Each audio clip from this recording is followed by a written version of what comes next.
Hi everyone, thank you for joining us today. In this video, we're going to be reacting to somebody completely different, Andrew Tate. Actually, I don't know if it's different because I think I did one on his movie that's coming out. It's different in the sense that it's not comedy, it's not music. This reaction was prompted following loads of noise on the internet about an interview that's supposed to have taken place between him and the BBC. So on my way to go find the interview, I stumbled onto his official statement, which I thought, all right, let's check it out. Maybe we'll be able to get a flavor of what it is that's meant to have happened. But most importantly, I thought it was important that we captured his view on the interview. Then maybe later on we can go back and check the BBC interview. Without any further ado, let's check it out. All right, people, let's go.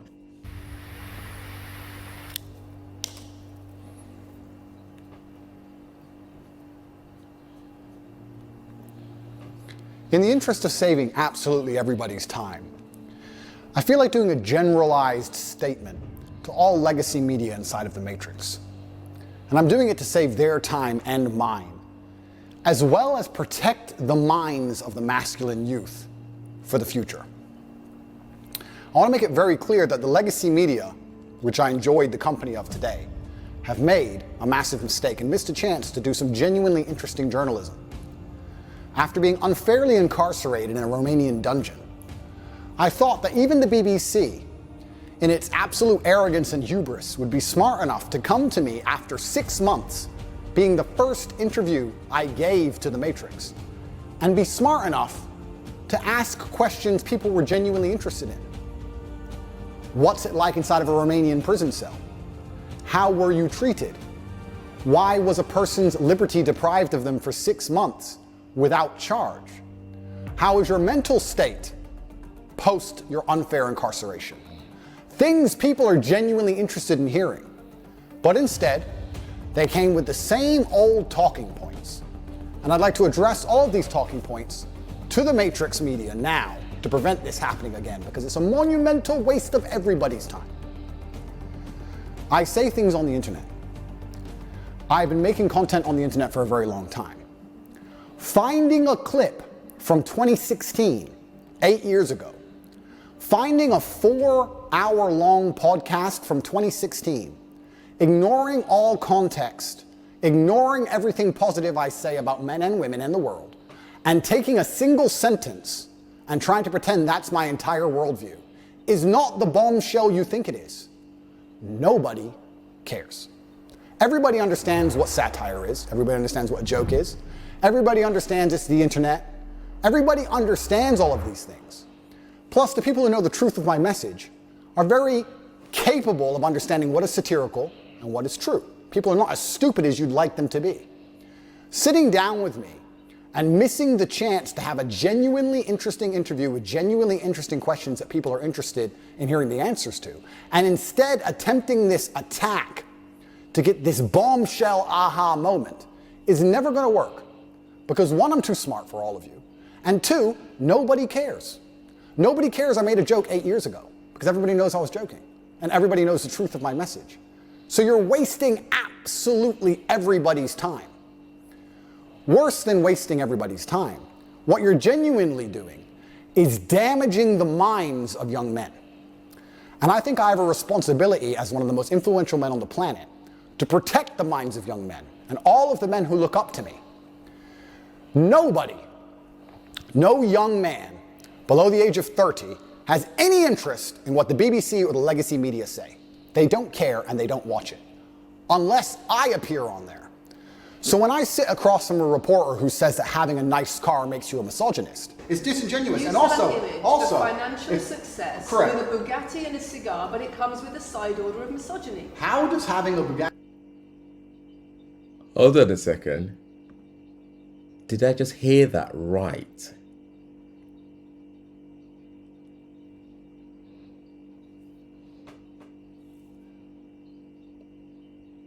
I'm confused.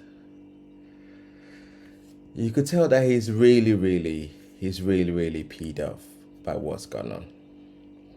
I thought I'd pause it there because I was just confused by that message. The whole idea of misogyny and how that was nicely drafted in there, because how does that make sense? I'm just struck. Okay, I'm not trying to defend Andrew Tate. He can do that for himself. He doesn't need anybody to defend him. But the question I'm asking is, how can you use that to describe misogyny? Well, I'm just working by that clip there. I don't understand the whole context behind it, so it's important that I make that clear. But if what he's saying there is correct, I think I need to check the interview to fully grasp what was happening there. But if that was right, then okay, that is a low blow. You're reaching. Bugatti and a cigar come with misogyny. Because it's all mixed together in what you teach. I find that to be extremely dangerous rhetoric. I find that to be extremist rhetoric. And I think it's very dangerous for young men to think if they work hard for something in their lives, if they dedicate themselves and they're diligent and hardworking and they try hard, that they'll be a bad person. I hate the idea of a world where a man who dedicates himself to excellence so he can enjoy the finer things in life is criticized and ostracized and called horrible names purely because he's been a hardworking male. And I don't like young men hearing these extremist ideas. And they're only going to hear these extremist ideas if they watch the BBC, which is an extremist organization. And they're only going to watch the BBC if I talk to the BBC. So I feel like now that these people have proved themselves to be extremist and very damaging to the minds of young men, I have an obligation to not interact with them very much because I don't want them spreading their extremist propaganda. We have a men's mental health crisis. Young men are disenfranchised. The suicide rate amongst men is much higher than women, and everybody pretends to care. But when I come along and say, I am a man, I've been a man, I know how it feels to be a sad man and a happy man, and I found happiness through masculine achievement and strength, through working hard in the gym, through dedicating myself, through building a life worth living, through taking care of the people who I love, both male and female, through becoming financially successful, through sticking up for myself, through having opinions, through being a man of honor and courage. When I do these things, I'm ostracized and they're attempting to destroy my life. This goes beyond a few media interviews. They are attempting to put me in jail and destroy my life because I am helping young men. They don't care about men's mental health. They have no interest at all. In fact, the ideas they purport, like I've just explained, are genuinely damaging to the mindset of young men. On top of this, they waste everybody's time because their aha moment never works. Nobody's interested in it, and I destroy them with ease. But my hourly rate is high. It's not very fun for me to do. I just do it. It has to be done, but I don't particularly enjoy it. I allowed you into my home. I'm doing you a favor, giving you the first interview I'm giving to the public. You don't come here with a position of authority. You're not the police. I don't respect the BBC. I don't know you. You do not come here with a position of authority over me. We are equals. We are people. We're citizens of the world, and we sit here as equals. And I see you as my equal, and if you ask me questions, I can ask you questions back. For you to come here and sit down and pretend you're the Gestapo and that you don't have to answer my questions is disingenuous because I don't owe you anything. Asking questions and you answer. But I don't owe, no, however you want. This is a conversation, and I don't owe you any degree of authority over me. So let's make that clear. And that doesn't matter if you're a man or a woman or from the BBC or the CNN. I'm here to answer your questions and be honest with you and do you a favor. Great. And I'm doing you a favor. But you come here with loaded questions, you're trying to paint a narrative of me which is negative. I'm asking you and about that's things fine. you've said that people are concerned about. And that's fine, You but have you're not going to said sit here and a say you don't woman's- answer my questions because you're not above me. So, Okay, hold on a second. So what I've heard about this guy is that he supposedly, I haven't checked it out, so I need to do a little bit of the legwork so I can understand that for myself. What I saw initially was from the movie, which I thought was actually quite interesting. It's just a trailer. Is that he's meant to think very little of women, and doesn't care much for women and stuff like that. That's been my understanding of him. From what I've seen so far, it doesn't seem to come across like that. He's just said just now to the journalist that he sees her as his equal. So if he was meant to see women beneath him, that's not something that he would be saying. Somebody that sees a woman beneath them wouldn't come out with stuff like that. He would make it very, very clear. It sounds like he's somebody that's very, very vocal about his views and would not be afraid to come out and say stuff like that. So I'm getting a little bit confused by what is going on in terms of how he's talking nonsense. But if it is meant to be an interaction, this is the thing though, isn't it? This is where sometimes people miss the goal when you're trying to conduct an interview. There are some people that are so amazing at conducting interviews and being able to engage in conversations that it is so beautiful to watch. And it's such a shame, isn't it? Like, it turned into a battle. In the interest of spreading good and positivity in the world, which is my number one objective, I am making this clear to all legacy media outlets. I will no longer interact with you for free.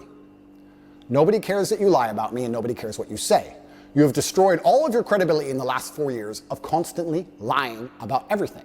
And continuing to lie about me will only destroy your credibility further. I have an organization called Tate Pledge, which you can see.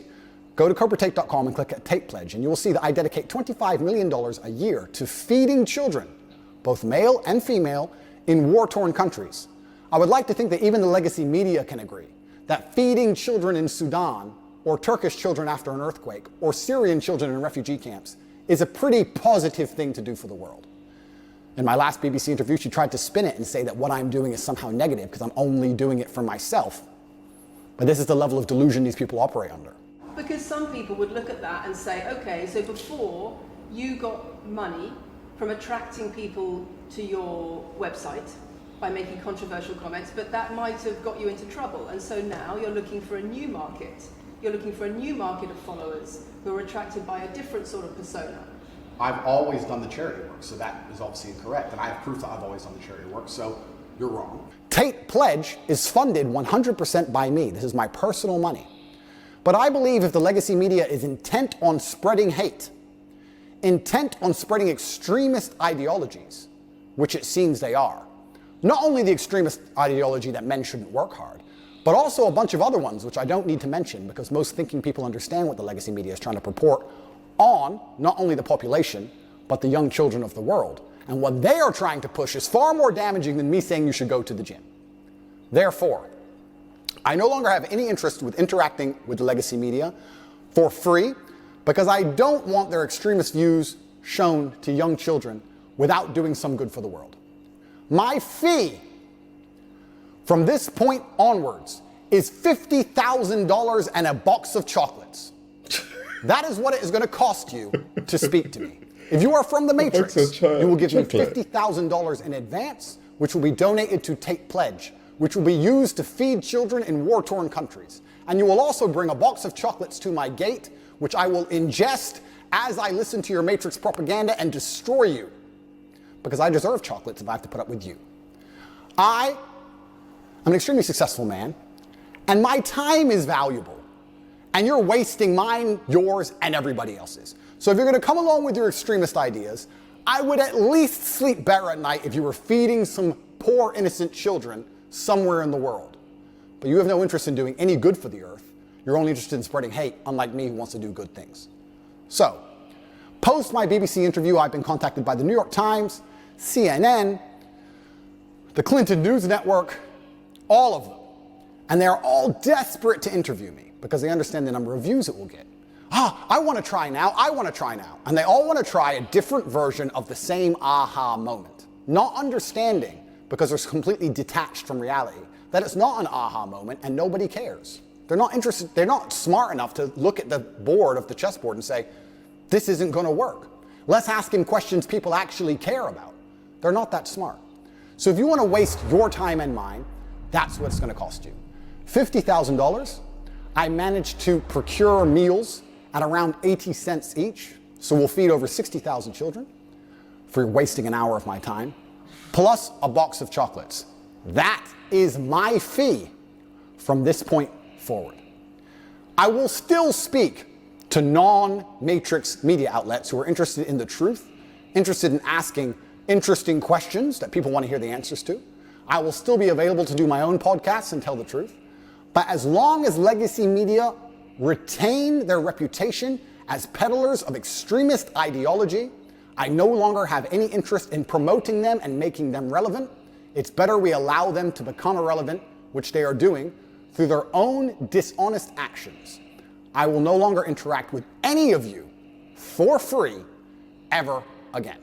So, to the 64 journalists who have emailed me so far since the BBC interview, do you have $50,000 in a box of chocolates? Because I'm not interested in speaking to you for any other reason. I actually think I'm being quite kind only charging 50 grand. I should charge 200 grand, but I'm a nice man. And $50,000 will still feed a lot of children. I promise any legacy media outlet that pays me the fee can have an interview. And I also promise to provide full accounting and receipts to prove that that money goes directly to charity, to feeding children in war-torn countries. But I will no longer allow the Matrix propaganda machine to infect the minds of innocent children by using my relevance to achieve interviews and get views they would never normally get to spread hateful propaganda. If you can't afford me, you're gonna have to go back to just lying about me without speaking to me. Because God knows the truth, I know the truth, most of the world knows the truth, and I genuinely believe that Allah is the best of planners, and whatever happens to me, regardless of whether I am martyred, regardless of whether they put a bullet in my brain, I know what I have done is good for the world, and the things I will do will continue to be good for the world. Get your checkbooks out, or don't email me at all, because there will be no compromise. I don't care what you try and do and say to goad me into an interview. You can lie about me all you want. It's what you do already. I'm not afraid of your lies. It's going to cost 50 grand plus a box of chocolates.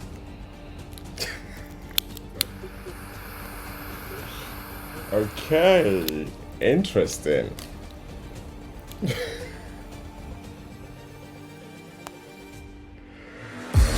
Oh my days. That was actually quite funny. It's funny, okay, I say it's funny, not in a negative way, in a positive way. I say it's funny because it's a shame, isn't it? It's a shame that he felt the need to kind of come up and say all of this. It's a shame because we're now living in a world where we feel like we only need to hear one side of the argument and not the other side.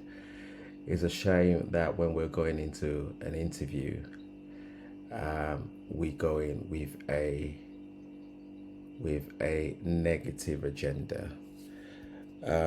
In my line of work, I can't make an assumption before engaging with the person involved. I need to ensure that I am open-minded to be able to absorb the information that is being provided or offered to me and be critical in my thinking, because that's the only way you're able to get the best possible results. Unfortunately, if you go in with an agenda, what you then limit yourself in is the ability to be critical in your thinking. Yes, it doesn't matter if the person has got a view that's different to yours. We live in a free world, for crying out loud. There's certain places where you're not allowed to speak your views, but we are privileged enough to be able to do that, and because we can do that, it's important that we're able to listen to one another. It'll be good to check this interview out, because what I'm very careful on is misrepresenting the journalist that went out there.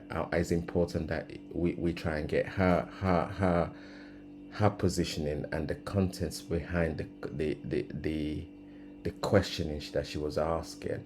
But what I am also conscious of is, if he's feeling that this is how he was portrayed, then there's got to be a reason for that, surely. I'm not saying this because it's Andrew Tate. I'm saying this because it could have been anybody. It could have been me, it could be you, it could have been anyone that was in that position that had that ability to then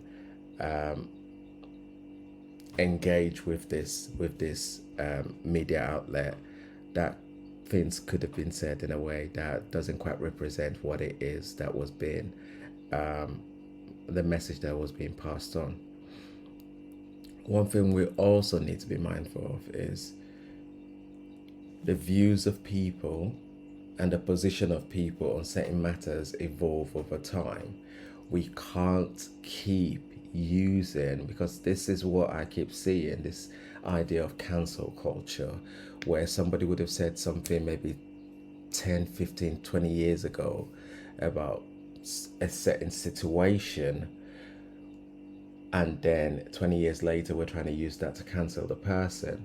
What the position they were in at that time and the rationale behind that statement needs to be fully understood before we can make any assertion or argument to say anything that it represents who they are today. It's important that we give people the opportunity for that. Interesting, isn't it? If the other thing as well is, we as people need to recognize our value. If he's saying that his value is X amount, and I don't believe it's his true value, because he's saying that, okay, it could have been more, but even at that, he wants to use it to feed other people, other children and stuff like that. That doesn't quite strike me as someone that means evil. Driving a Bugatti and smoking a cigar, that makes you misogynist. It's like, seriously? You've got loads and loads of people out there that do that? Loads of rich men and women that do exactly that? So are we going to go around labeling everybody in a negative light because they live a certain lifestyle? Some people have inherited it, other people have worked hard. The most important thing that we must remember is hard work, when done right, needs to come with a certain sort of reward. And if your way of rewarding yourself is buying a nice car, then by all means you do that. If it is buying a nice house, buying a nice motorbike, buying an airplane and stuff like that, whatever it is that it comes with, then that's your thing, isn't it? And why should we argue or tell you how to spend your money?